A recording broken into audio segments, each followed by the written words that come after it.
हर political party का, चाहे वो राष्ट्रीय हो या प्रादेशिक हो, हर एक का लीगल सेल है।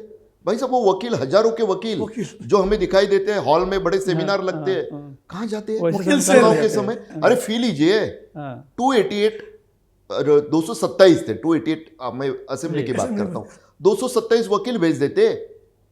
लेकिन महाराष्ट्र में पॉलिटिक्स ऑफ सेटिंग पॉलिटिक्स चल रहा है। आपने देखा होगा पार्थ पवार का मामला इतना बड़ा, सुनाई दिया आपको असेंबली सेशन में? थोड़ी हटके बात कर रहा हूं, लेकिन जानबूझ के मैं बताने की कोशिश कर रहा हूं कि मैं विपक्ष को कोई पाक साफ नहीं बता रहा हूं। लेकिन अब एक इसमें और एक आपको दिक्कत बताता हूं। मुंबई में फिर भी ठीक है, हम तो यहां बैठे हैं, पावर सेंटर है, लोग आते हैं बताते हैं, मामला बड़ा बन जाता है, यहाँ की छोटी सी खबर भी बड़ी खबर बन जाती है सुनील जी।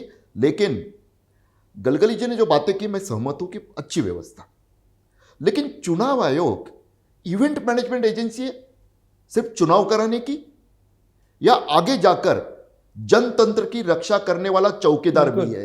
इस बारे में भी तो सोचना चाहिए। बिल्कुल, ये बड़ा सवाल है ये। आपको एक बात मैं बताता हूं, ऑनलाइन आप मुझे बताइए, ऑनलाइन इन्होंने कहा कि ऑनलाइन आप डाउनलोड करके करना है, पूरे महाराष्ट्र में आप खबर कीजिए कितने दिन डाउन था आपका सर्वर, ये ऐसा क्यों हो रहा था, आखिरी दिन क्यों इतनी भीड़ हुई?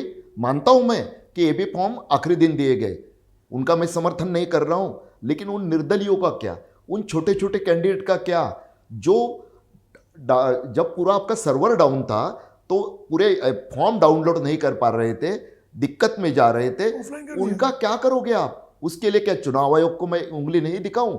जब इस देश का संविधान आपको कुछ ज्यादा ही बड़ा ओहदा देता है, आपकी रक्षा करता है, आपको इतने अधिकार देता है कि आप किसी गर्भवती महिला को भी चुनावी ड्यूटी के लिए विवश करते हो। आप किसी को भी, मुंबई में डॉक्टरों को लगाया गया है भाई साहब, डॉक्टरों को, वहां पे पहले ही डॉक्टर कम है मनपा अस्पतालों में, फिर भी मानते हैं बात आपको, डर के मारे कई लोगों की क्या हाल होता है हम देख रहे हैं।